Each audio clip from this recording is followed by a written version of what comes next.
Assalamualaikum warahmatullahi wabarakatuh. My name is Fithriyyati Nabilah from the Accounting Study Program. In this occasion, I will present my scientific work entitled Analysis of Financial Ratios in the Financial Statement of PT Telekomunikasi Indonesia Persero Tbk before and during COVID-19 pandemic. Chapter 1 Introduction. Background of the problem. At the end of 2019, a new type of infection disease was detected from the infection of the newly discovered virus variant in Wuhan, China, namely COVID-19. This disease continued to spread throughout the world, including Indonesia. To tackle the COVID-19 pandemic, the Indonesian government has imposed social restrictions such as PSBB, PPKM, and others. These social restrictions hamper community activities and force people to carry out their social activities at their homes using available online media. This change in the way of doing activities has caused the community's need for telecommunication products, especially the internet, to support their activities to increase. So it can be said that the companies engaged in the telecommunication can benefit from this situation.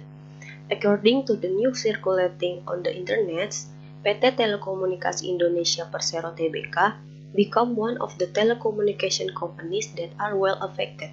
The share of PT Telekomunikasi Indonesia Persero Tbk is interesting to collect considering its valuation is also quite attractive among the 45 stocks that are included in the list of the most liquid index of the stock exchange or the LQ45 index.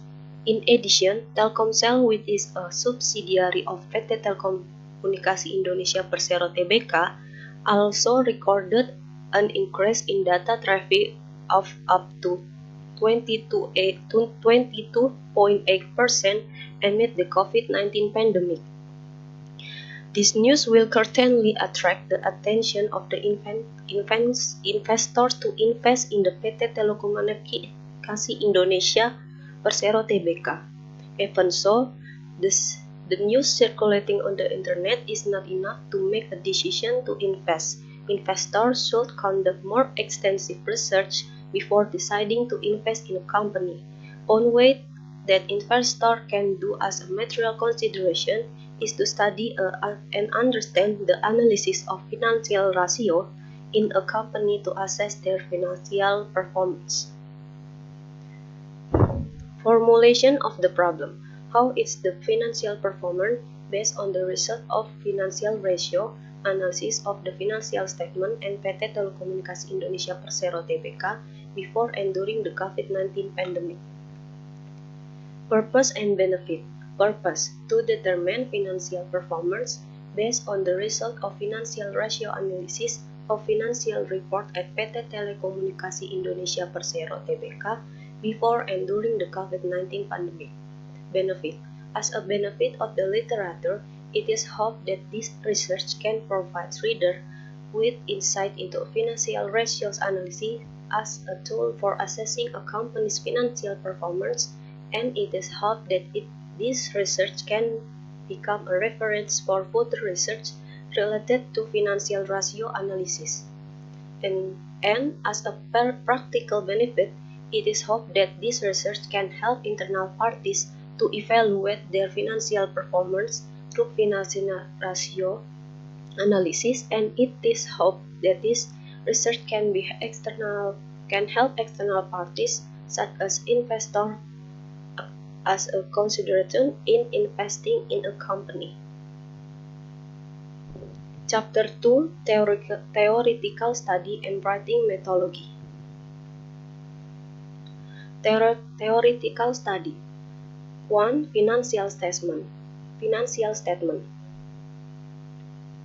Financial statement can be divided as the end of the result of the recording and summarizing process related to financial transaction data or the operational activities of a company. Based on the Indonesian Institute of Akuntansi or IAI, in Statement of Financial Accounting Standard PS Akal number 1, a complete financial statement component consists of 5 parts, namely 1. Statement of financial position. 2. Statement of profit and loss and other comprehensive income. 3. Statement of change in equity. 4. Statement of cash flow. And 5. Notes to financial statement. 2. Financial performance. Financial performance is an overview of the analysis of the good and bad of the company in carrying out activities related to finance, where the assessment is carried out using financial elements owned by the company, such as financial reports. The purpose of measuring the company's financial performance is to knowing the level of liquidity, knowing the level of solvency, knowing the level of profitability, and knowing the level of stability. 3. Financial statement analysis. Financial statement analysis is a process carried out in order to dissect financial statement into its elements and study these elements with the aim of obtaining a good and proper understanding of the financial statement themselves. There are two methods of financial statement analysis, namely vertical or static analysis and horizontal or dynamic analysis.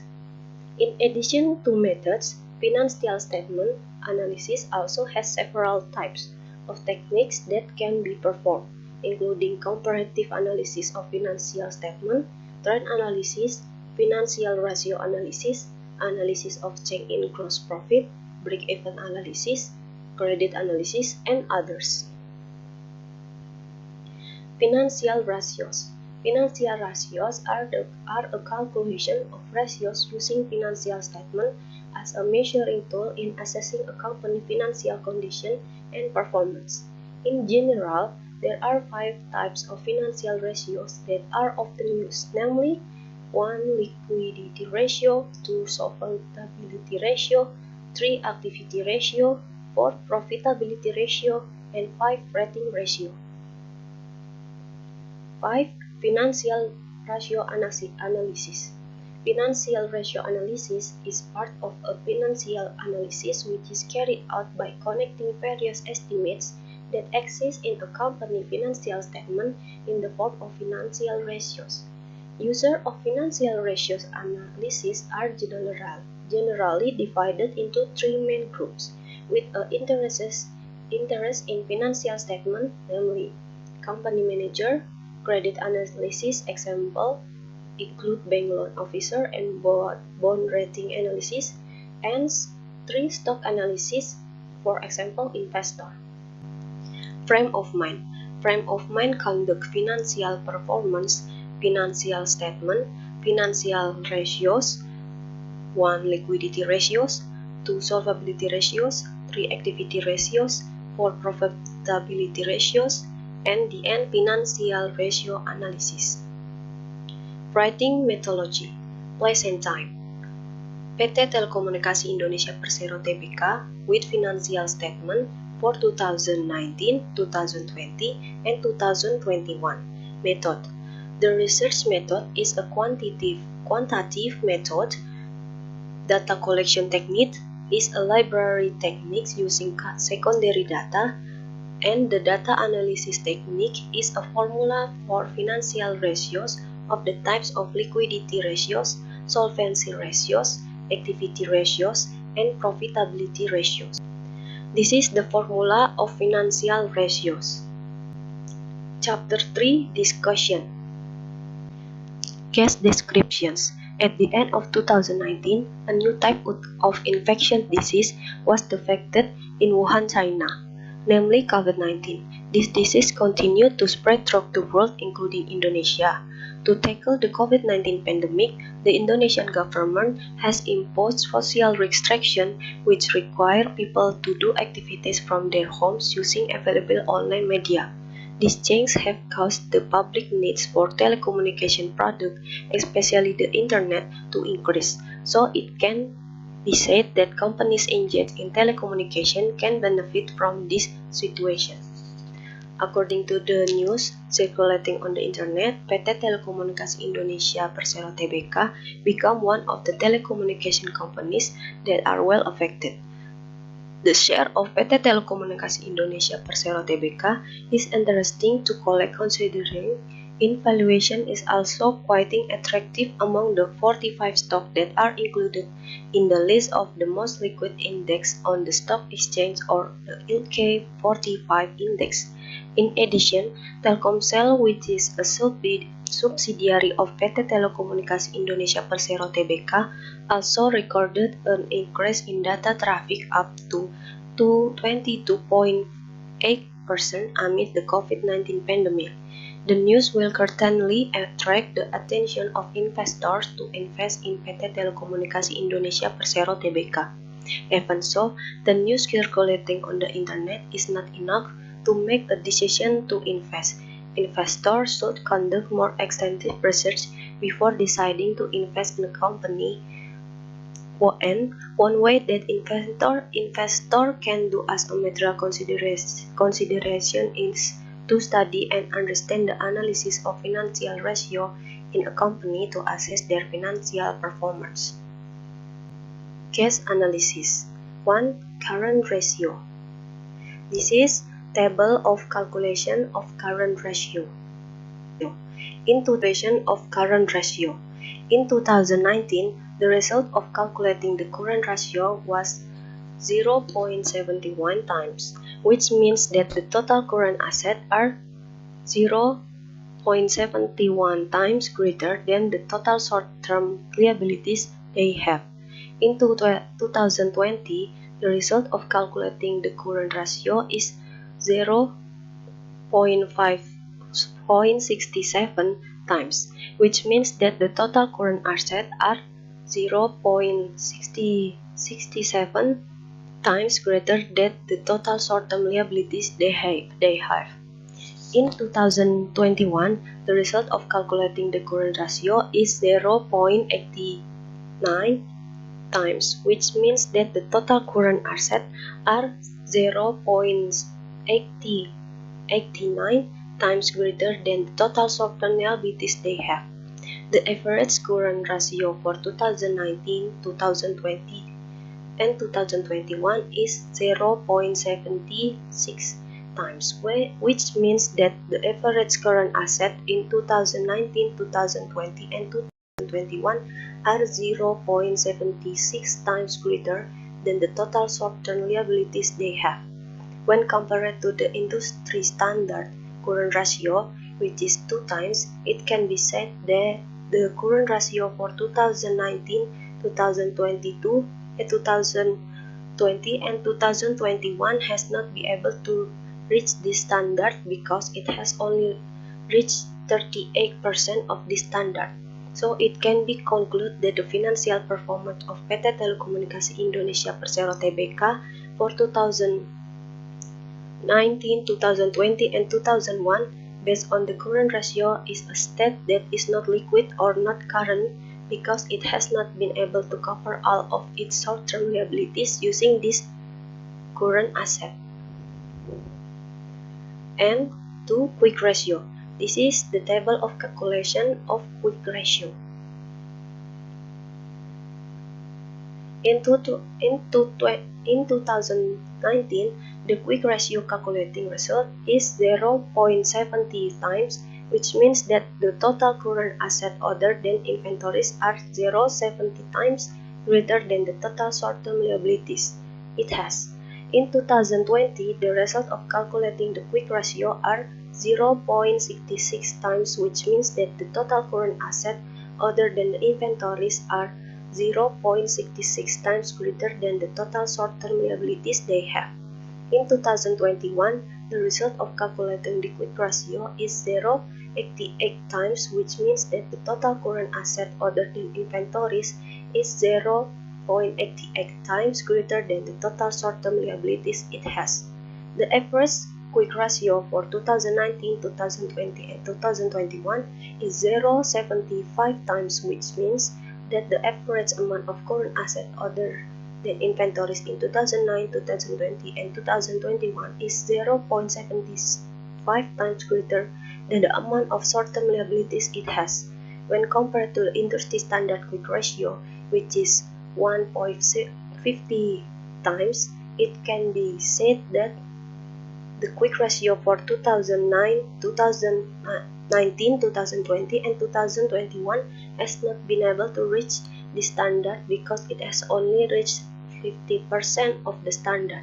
So it can be concluded that the financial performance of PT Telekomunikasi Indonesia Persero Tbk for 2019, 2020, and 2021 based on quick ratio is in a fairly liquid condition because they still cannot cover all their short-term liabilities using current asset other than their inventory.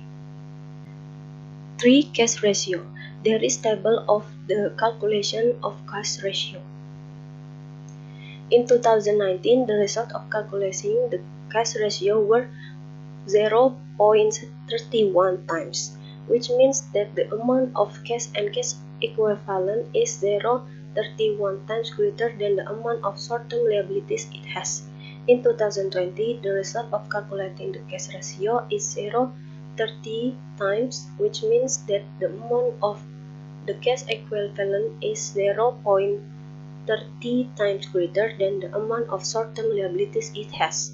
In 2021, the result of calculating the cash ratio is 0.55 times, which means that the amount of cash and cash equivalent is 0.55 times greater than the amount of short-term liabilities it has. The average cash ratio for 2019, 2020, and 2021 is 0.39 times, which means that the average amount of cash and cash equivalent for 2019, 2020, and 2021 is 0.39 times greater than the amount of short-term liabilities it has.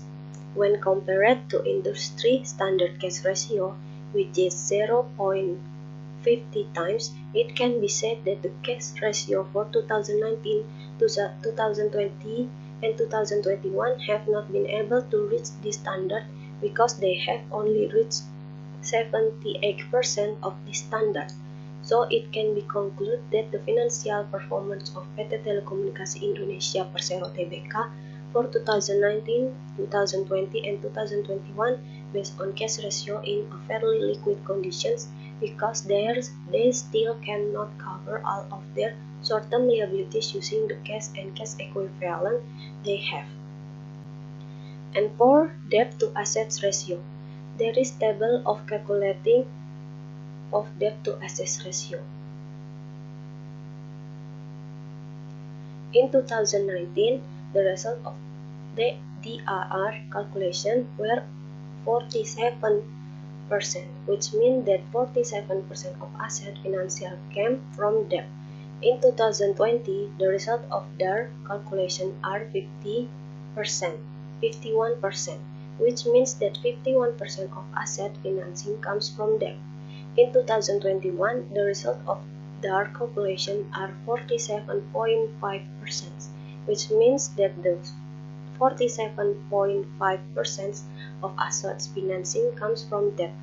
The average DAR for 2019, 2020, and 2021 is 48.5 times, which means that the average asset financing for 2019, 2020, and 2021 is 48.5 times. 48.5% coming from debt. When compared with the DAR industry standard of 35.0%, it can be said that the DAR for 2019, 2020, and 2021 has exceeded the standard or has reached 138.7% of the standard. So it can be concluded that the financial performance of PT Telekomunikasi Indonesia Persero Tbk for 2019, 2020, and 2021 based on DAR in a fairly liquid condition, although they still rely heavily on debt to finance their asset. 5. Debt to equity ratios. There is table of calculation of debt to equity ratios. In 2019, the result of their calculation were 88.7%, which means that 88.7% of the company's operational financial came from debt. In 2020, that their calculation results is 104.3%, which means that 104.3% of the company operational financial come from debt. In 2021, the result of calculating the DIR is 19.6%, which means that 90.6% of the company operational financings come from debt. The average DIR for 2019, 2020, and 2021 is 94.5%, which means that the average company operational financing for 2019, 2020, and 2021 is 94.5% coming from debt. When compared with the DIR industry standard of 90%, it can be said that the DIR from 2019, 2020, and 2021 has exceeded this standard or has reached 105% of this standard. So it can be concluded that the financial performance of PT Telekomunikasi Indonesia Persero Tbk for 2019 to 2020 and 2021 based on DIR in a very liquid conditions because they still rely on debt to finance the company operation. 6. Inventory turnover. This is the table of calculation of inventory turnover. In 2019, the result of calculating the inventory turnover were 200.24 times, which means that the funds embedded in inventory rotate 208.24 times through sales. In 2020, the result of calculating inventory turnover is 174.06 times, which means that the funds embedded in inventory rotate 174.06 times through sales. In 2021, the result of calculating inventory turnover is 162.55 times, which means that the funds embedded in inventory rotate 162.55 times through sales. The average inventory turnover for 2019, 2020, and 2021 is 181.62 times, which means that the average fund embedded in inventory for 2019, 2020, and 2021 rotate 181.62 times through sales. When compared to the industry standard of inventory turnover, which is 20 times, it can be said that the inventory turnover for 2019, 2020, and 2021 has greatly exceeded this standard, reaching 908%. So it can be concluded that the financial performance of PT Telekomunikasi Indonesia Persero Tbk for 2019, 2020, and 2021 based on inventory turnover in a liquid or current state because funds embedded in inventories often rotate through sales. 7. Total asset turnover. This is the table of calculation total asset turnover. In 2019, the result of calculating the total asset turnover is 0.63 times, which means that the funds embedded in total asset rotate 0.63 times through sales. In 2020, the calculation result for total asset turnover is 0.58 times, which means that the funds embedded in total assets rotate 0.58 times through sales. In 2021, the result of calculating the turnover of total asset is 0.55 times, which means that the funds embedded in total asset rotate 0.55 times through sales. In average turnover of total asset in 2019, 2020, and 2021 is 0.59 times, which means that the average funds embedded in total asset in 2019, 2020, and 2021 rotate 0.59 times through sales. When compared to the industry standard for total asset turnover, which is 2 times, it can be said that total asset turnover for 2019, 2020, and 2021 has not been able to reach this standard with a difference because it has only reached 2009% of this standard. So it can be concluded that the financial performance of PT Telekomunikasi Indonesia Persero Tbk for 2019 to 2020 and 2021 based on turnover of total asset in a liquid or non-current conditions, because the fund embedded in total asset rarely rotate through sales. 8. Return on asset. This is the table of calculation of return on asset. In 2019, the ROA calculation results is 12.5%, which means that every EDR1 invested in asset will provide a net profit of EDR 0.125. In 2020, the ROA calculation result is 12%, which means that every EDR1 invested in assets which provide a net profit of EDR 0.120. In 2021, the ROA calculation result is 12.2%, which means that every EDR1 invested in asset will provide a net profit of EDR 0.122. The average ROA for 2019, 2020, and 2021 is 12.2%, which means that every EDR1 invested in asset will provide a net profit of EDR 0.122. When compared to the ROA industry standard of 30%, it can be said that the ROA for 2019, 2020, and 2021 has not been able to reach this standard because it has only reached 40.8% of this standard.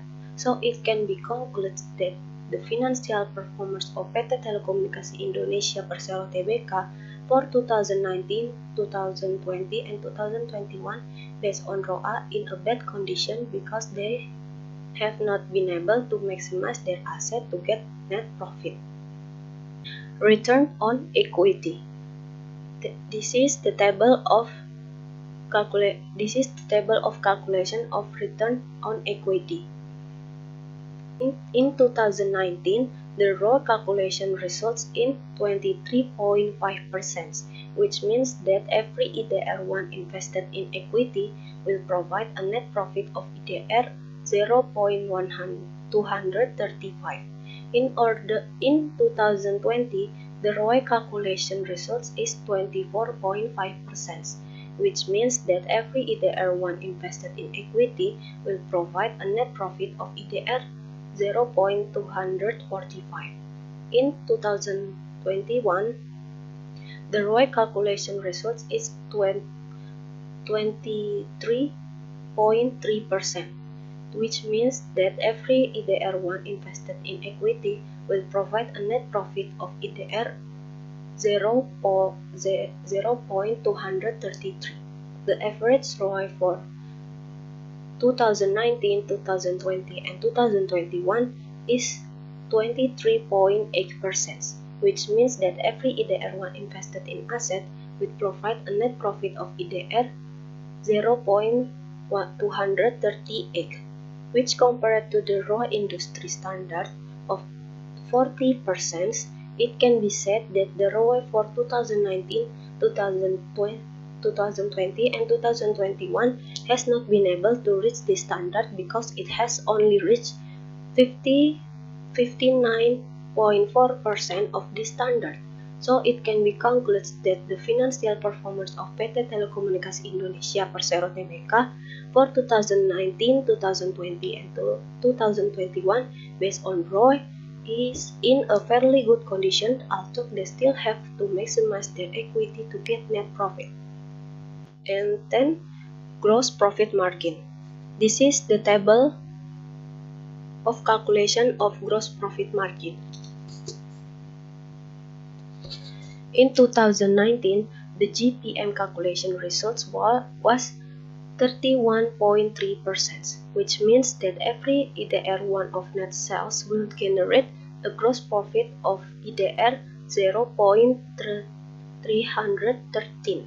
In 2020, the GPM calculation results is 31.9%, which means that every IDR1 of net sales will generate a gross profit of IDR 0.319.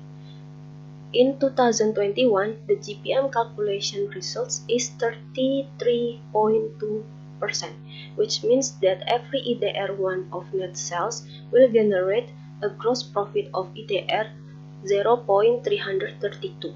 The average GPM for 2019, 2020, and 2021 is 32.1%, which means that every IDR1 of net sales will generate a gross profit of IDR 0.321. When compared with the GPM industry standard, which is 30%, it can be said that the GPM for 2019, 2020, and 2021 has exceeded the standard, reaching 107.1% of the standard. So it can be concluded that the financial performance of PT Telekomunikasi Indonesia Persero Tbk for 2019, 2020, and 2021 based on GPM in good conditions because the percentage of gross profit to net sales is good. Chapter 4 Conclusion. Based on the current ratio and total asset turnover, the financial performance of PT Telekomunikasi Indonesia Persero Tbk is in a liquid or non-current statement. Based on result of the quick ratio, cash ratio, and ratio of debt to asset order and the ratio of debt to equity there, the financial performance of PT Telekomunikasi India Persero is in a fairly liquid condition. Based on the result of inventory turnover, the financial performance of PT Telekomunikasi Indonesia Tbk is in a liquid state. Based on the result of return on asset or ROA, the financial performance of PT Telekomunikasi Indonesia Persero Tbk is in a bad condition. Based on the result of the return of equity of ROE, the financial performance of PT Telekomunikasi Indonesia Persero Tbk is in fairly good conditions. Based on the result of gross profit margin or GPM, the financial performance of PT Telekomunikasi Indonesia Persero Tbk is in good conditions. Suggestion for PT Telekomunikasi Indonesia Persero Tbk expected to further improve the company financial performance for the good of the company in the future, especially for increasing current assets and maximizing the use of its assets. For future researchers, it is hoped that they can dig deeper into information related to the company in order to perfect the result of the analysis of financial ratios on the financial performance of a company. This is the end of my presentation of my scientific work. Thank you and sorry if there any mistake. Assalamualaikum warahmatullahi wabarakatuh.